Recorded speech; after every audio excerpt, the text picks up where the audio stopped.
여러분 반갑습니다. 전기는 바지직 송건웅입니다. 오늘도 어김없이 파형의 대칭성 한눈에 정리하기라는 내용을 주제로 여러분과 이야기를 한번 나눠보려고 합니다. 오늘 주제는요. 회로이론 파트에서 비정연파 관련된 내용을 배우실 겁니다. 그러면 그 안에서 어떤 내용이 나오냐면 이런 외형파가 하나 주어질 거예요. 그래서 비정연파라고 흔히 부르는 이런 외형파가 주어지는데 이것을 분석하는 기법 중 하나가 수학적인 도구를 활용하죠. 그래서 프리해급수 전개를 활용해서 이러한 식을 이끌어낼 수 있습니다. 다시 바꿔 말해서 이러한 파형을 해석해 보니까 수식으로 이렇게 나타낼 수가 있더라. 그리고 이렇게 나타낸 다음에 각각의 어떤 파형마다 대칭성에 대해서 물어보는 내용이 반드시 나오거든요. 그래서 그 안에서는 무슨 원점 대칭, Y축 대칭, 반파 대칭 이런 내용이 등장할 거예요. 그러면 그 내용이 정립이 제대로 안 되면 문제 풀 때 상당히 헷갈립니다. 그래서 오늘 그 내용을 한 번에 정리하고자 내용을 한번 준비해 봤어요. 그래서 제가 일부러 이 내용을 미리 좀 써놨습니다. 이 내용을 어느 정도 되짚어 보고 오늘 말씀드릴 내용을 전개하는 게 내용을 이해하는 데 있어서 분명히 도움이 될 거예요. 자, 그럼 지금부터 바로 한번 들어가 볼게요.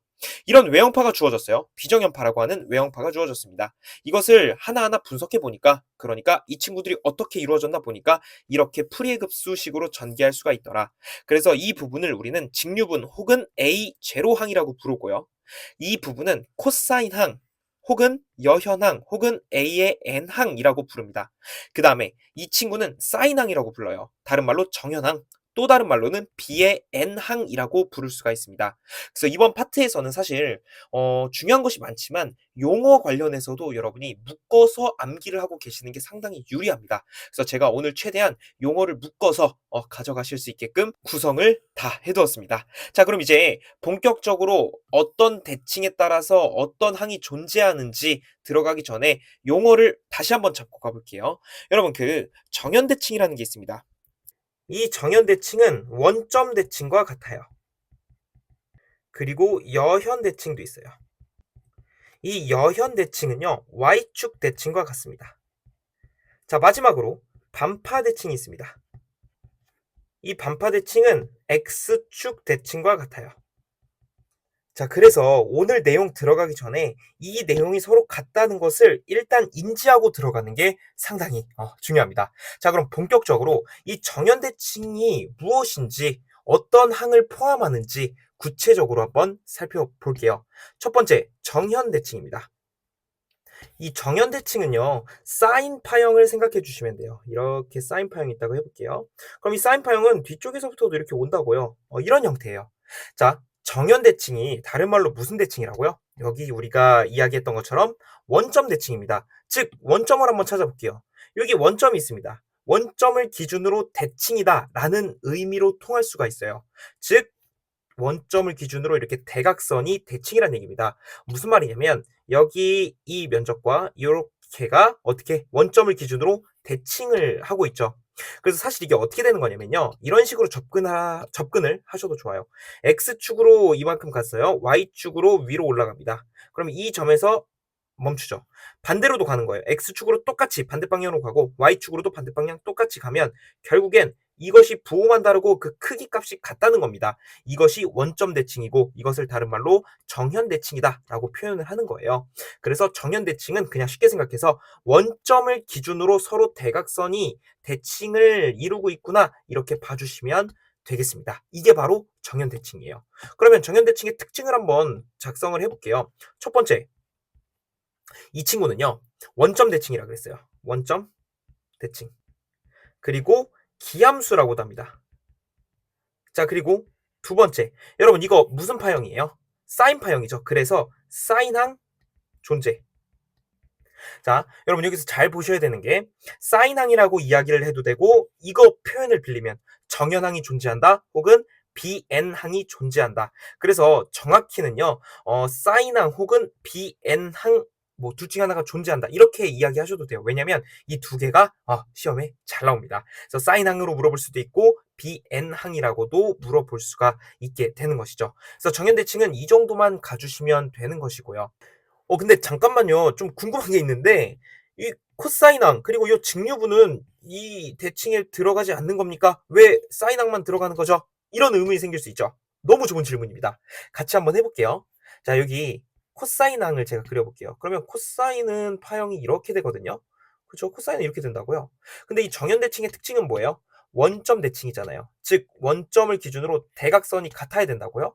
그러면 이 단면적과 요 아래에 어떤 단면적이 대칭을 이루어야 되는데 지금 어떻게 되고 있습니까? y축을 기준으로 이렇게 대칭이 되고 있으므로 이것은 원점 대칭이라고 볼 수 있다 없다? 없다. 왜? 원점 대칭은 이 부분과 이 부분이 대각선 형식으로 원점을 기준으로 대칭이 되어야 되기 때문에 코사인은 들어오고 싶어도 들어올 수 없습니다. 너무 아쉽습니다.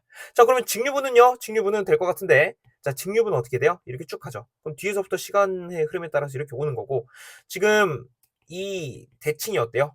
이 y축을 기준으로 대칭을 이루고 있죠. 그래서 여기 원점을 기준으로 대각선은 아니잖아요. 그래서 안 됩니다. 그래서 정연대칭에서는 코사인항 혹은 뭐 AN항 또 직류분 혹은 A0항은 존재한다 안 한다? 존재하지 않습니다. 오로지 사인항만 존재한다. 이렇게 접근해 주시면 되는 거예요. 그리고 y축은요. 요 세로가 y고요. 가로가 x입니다. 즉 여기가 y축, 이곳이 x축 이렇게 되는 것이죠. 그래서 코사인항과 직류분은 정연대칭에 아쉽지만 들어올 수가 있다 없다? 없습니다. 자, 그 다음에 중요한 포인트 하나만 더 짚어볼게요. 여기서 함수로 물어볼 수도 있어요. 정연대칭은 함수로 이렇게 표현돼요. f의 t는 마이너스 f의 마이너스 t와 똑같다. 이런 특징을 가지고 있습니다. 아니 이건 또 무슨 말인가요? 자, 이거는 실질적으로 대입해 보면 돼요. 자, sin t라는 함수가 있어요. t 값에 제가 30도라는 각도를 집어넣어 볼게요. 그럼 sin 30도는 마이너스 sin 마이너스 30도와 같아야 됩니다. 계산기로 직접 계산해 보면 두 개의 값이 같은 것을 확인할 수 있어요. 즉 정연대칭에서는 이런 함수 특성을 갖는다. 이런 함수를 우리는 기함수라고 이름을 부르고 있습니다. 그래서 정연대칭에서는 이 정도만 여러분이 정리를 해주셔도 문제에서 텍스트 문제가 나올 때 전혀 헷갈리지 않을 수 있습니다. 자, 그럼 두 번째 정연대칭 말고 이번엔 여현대칭으로 넘어가 보겠습니다. 여현대칭은요. 아까 말씀드린 것처럼 어때요? 코사인항을 그려보면 돼요. 이런 식으로 코사인 파형이 이렇게 간다고 해보겠습니다. 그럼 이렇게 해서 뭐 뒤쪽으로 이렇게 가겠죠. 그러면 여현대칭은 아까 y축 대칭이라고 이야기를 했었죠. 여기가 y축이고 여기 x축이니까 y축을 기준으로 양쪽이 똑같겠네? 이렇게 똑같은 모습을 파악할 수가 있습니다. 그래서 이 친구는 첫 번째 y축 대칭, 우리는 이것을 우함수라고 부릅니다. 그리고 두 번째, 코사인항 존재. 그리고 직류분 존재. 자, 여러분, 직류분은 왜 존재하는 겁니까? 자, 직류 한번 해볼게요. 아까 직류는 이런 식으로 극성이 바뀌지 않고 쭉 가잖아요. 그러면 이 친구 잘 보면 y축을 기준으로 어때요? 대칭을 이루고 있네. 그래서 여기서는 직류분 껴주는 겁니다. 그런데 사인항은 왜 안 껴줍니까? 자, 사인항은 어때요? 사인 파형 이거잖아요. y축을 기준으로 같아야 되는데 여기 빈 공간이네요. 없네요. 이 친구는 역시 원점 대칭이었어요. 그래서 사인항 들어올 수 있다 없다? 들어올 수가 없습니다. 그래서 이 내용을 꼭 기억을 해주시고, 이게 코사인항 대신에 뭐 AN항, 뭐 직류분 혹은 A0항 존재 이렇게 표현을 해도 상관이 없다는 겁니다. 그래서 이렇게 묶어서 여러분이 꼭 학습을 해주시면 문제에서 어떠한 형태로 나와도 당황하지 않고 문제를 풀이하실 수가 있을 겁니다. 자, 그러면 계속 가볼게요. 여기에서 우리가 파형을 좀 보면은 코사인 혹은 직류분이잖아요. 그럼 이걸 함수로 표현하면 이렇게 해도 된다고요. 그래서 함수로 제가 표현을 해보면 f t는 마이너스 f의 마이너스 t 이것과 똑같다 이렇게 표현을 할 수가 있습니다. 이게 무슨 말이냐면 이번에는 코사인을 넣어보는 겁니다.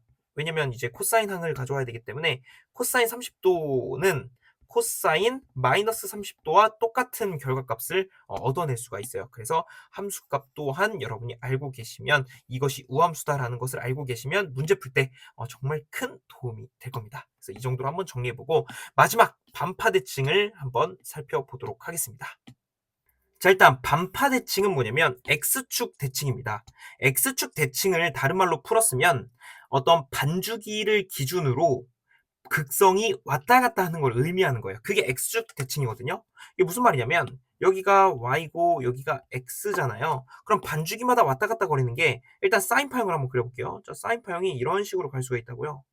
그렇죠? 이런 식으로. 뒤쪽에서도 이런 식으로 오겠죠? 그러면 잘 보면 한 주기가 뭐예요? 이게 한 사이클이잖아요. 그러면 반 사이클은 뭐예요? 반주기. 여기 딱 잘라서 이게 반주기죠. 그럼 반주기마다 x축을 기준으로 극성이 어때요? 바뀌고 있죠. 이것을 우리는 무슨 대칭이라고 하냐면 x축 대칭이다. 즉 반주기마다 극성이 바뀌는 것을 의미한다. 이렇게 가주시면 되겠습니다. 자, 그래서 이 친구를 x축 대칭이라고 합니다.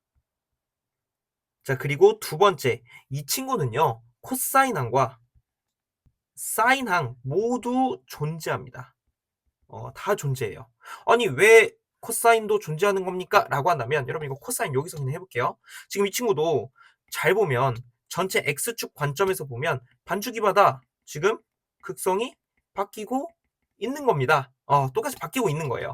지금 이 코사인 그림을 제가 제대로 크기에 맞지 않게 그려서 이렇게 보일 수 있는데, 이 면적과 이 면적 반주기로 똑같은 거잖아요. 그래서 이렇게랑 이렇게 그리고 또 이렇게 반주기마다 변경되고 있는 것이 극성이 변화되고 있는 것을 확인할 수가 있습니다. 그래서 반파대칭에는 사인도 존재하지만 분명히 코사인도 존재한다.